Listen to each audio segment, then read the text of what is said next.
Today, let's talk about habits. Why is it so important to pay attention to what are your daily habits and how is the best way to go about it to change your habits in an efficient way that it actually lasts long term, and it's not just something that you start and maybe drop in a week or two or a month, but actually it becomes who you are. Our habits determine our lives. Our repetitive thoughts, our repetitive behaviors, our repetitive beliefs, they all become habits. Most of our daily life is habits. Habits of thinking, habits of acting, and that's essential to how it determines your life, because how you live your days is how you will live your life. So think of your days as your life in miniature. Now, the only habit that we're actually born with is breathing. The rest, they're all acquired. And because they're acquired, we can also unlearn them and learn new habits. One of the reasons why we develop habits is because when we behave and we receive a reward for that, it creates a dopamine trigger in your brain and it flows down through all your body and it just feels good. So we're always doing something for the reward, whether we do it consciously or unconsciously, but anything that we do is for a positive intent, is for a reward. And then we go for the reward over and over and over again. That action becomes a habit. It becomes automatic. According to researchers at Duke University, habits account for 40% of our behaviors in any day. So understanding how to build new habits and break old habits is very essential for you to make the best out of your life, for you to find success and fulfillment and satisfaction and everything that you desire out of your life. Essentially, habits can either make your life or break your life. And that's why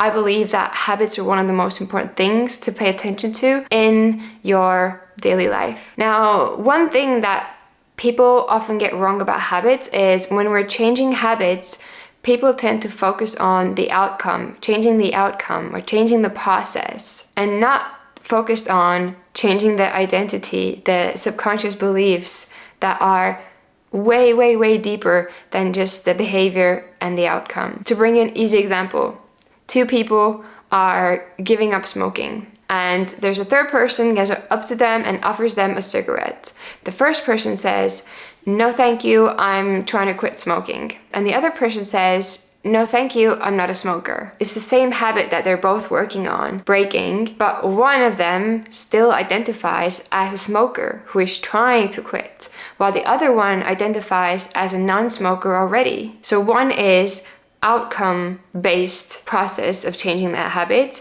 and the other is identity-based. And now it's key to remember this example because changing a habit, it will only be efficient and lasting when we do that at an identity level, which is way deeper than focusing on the process of it or the outcome of it. It's one thing to say, I'm the person who wants to wake up early. I'm the person who wants to work out this many times a week. I'm the person who wants to eat nutritious foods to fuel my body. But it's another thing to say, I am the person who wakes up early. I am the person who works out this many times to feel good and to take care of my body. So you could say true behavior change comes from identity change. The goal is not to read a book a day. The goal is to become a reader. The goal is not to wake up early a day. It's to become an early riser. So it's who you become and the underlying beliefs that go into that identity. That's why it's crucial to work with subconscious beliefs that I work with my clients one-to-one with hypnotherapy, with timeline therapy, with subconscious NLP work to get them to actually believe that that's who they are already. So first thing that I want you to do is to decide who do you want to be? What do you want your values to be? What do you want your life to look like? What do you want your beliefs to be? What do you want your habits to be? And then start becoming that person. And I always remind my clients to not be so serious about it, but really fall in love with the process of becoming that person and not focusing on the outcome and not focusing on the behavior, but really focusing on becoming that person and having fun along the way and enjoying the ride.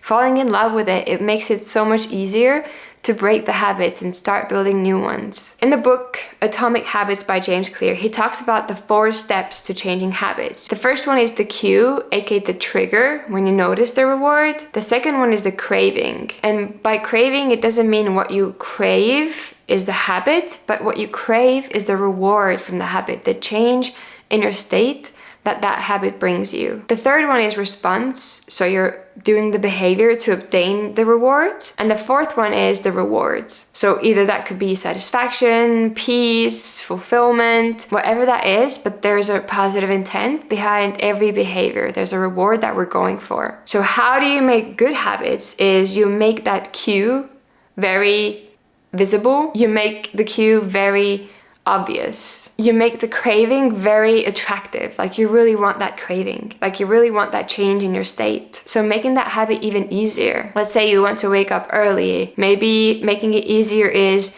setting your clothes up the night before, is planning your day the night before, is doing all the things so that in the morning it's easy to get up and do everything, or setting up your yoga mat or anything that you need in your morning routine in a way that when you wake up it's so easy. And then also making the reward satisfying. So think about how it would feel like to have done that habit, to have done that morning routine, or to have done that workout, or to have done the thing that you want to change. Constantly remind yourself of the pleasure of achieving and doing that habit and the pain of not doing that. And just on the flip side, how to kind of break bad habits, you make that cue invisible. So think about these 4 questions to building your good habits is, how can I make it obvious? How can I make it attractive? How can I make it easy? And how can I make it satisfying? And when it comes to your bad habits, I want you to think about if there are any deeper limiting beliefs that you have about yourself. Are there any reasons behind those bad habits? Maybe a fear, maybe a situation from your past, maybe a limiting belief like you're not worthy, you're not good enough, you don't deserve that. That's maybe causing you to hold on to something that's not really good for you anymore, that doesn't serve you anymore. What I want you to remember when it comes to changing your habits is not to be hard on yourself and to judge yourself for not getting there where you want to be quick enough. See, every time we make a mistake or we slip somehow, it's easy to judge. It's easy to be hard on yourself. It's easy to give up and say that you failed. One thing that has helped me to go deeper into bad habits is asking myself questions and maybe journal it out, maybe think to yourself, take some space and moment to yourself and think about when those bad habits actually happen. What are the triggers to those bad habits? What causes it to start? And then think about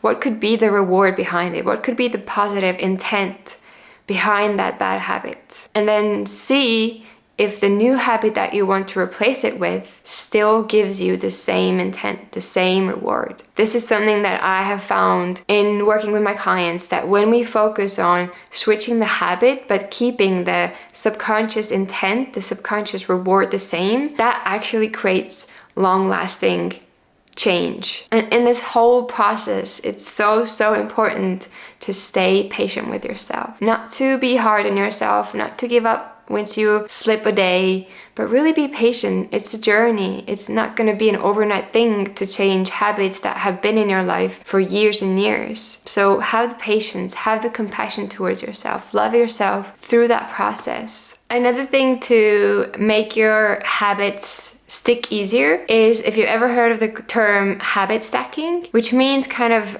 adding a new habit onto your already an existing one. There's a habit for you that in the morning you make your coffee, and let's say you want to add a habit of daily gratitude. You could write on your coffee machine, what are the 3 things I'm grateful for today? And when you make your coffee, while you wait for your coffee, you could do your gratitude. Or maybe you want to do affirmations. You want to maybe pair that with brushing your teeth. While you brush your teeth, you listen to affirmations or you repeat affirmations in your head. Think about ways that you can stack new habits to your already existing habits that you are going to keep as well. And that's a great way to make it stick, because your body and your mind already know that this is a habit.